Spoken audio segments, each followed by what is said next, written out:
Harley Davidson tabrak Jupiter MX di Kulon Progo, 1 orang meninggal. Kecelakaan melibatkan motor Harley Davidson dan sepeda motor Jupiter MX, terjadi di Jalan Nasional Purworejo Wates, tepatnya perempatan dekat BRI Palihan, Kapanewon Temon, Kabupaten Kulon Progo, Minggu sore, 1 Maret 2026. Tragedi ini mengakibatkan 1 orang meninggal dunia yakni As, pembonceng Harley Davidson. Sementara, pengendara Jupiter MX beserta anaknya mengalami luka-luka. Video yang diunggah akun Instagram Andreli48, memperlihatkan kondisi pasca kecelakaan. Dari keterangan video kendaraan mengalami riksek. Menurut saksi mata, rombongan moge termasuk Harley Davidson berplat nomor Z5050MRS yang dikendarai S, melaju dengan kecepatan tinggi dari arah timur, Bandara Yia, menuju barat, Purworejo.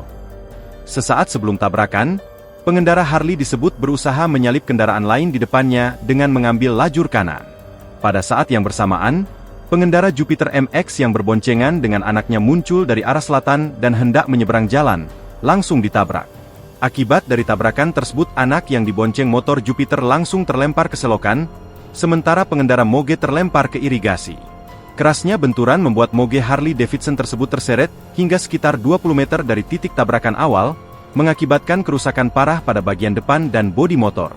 Download Tribun X sekarang, menghadirkan lokal menjadi Indonesia.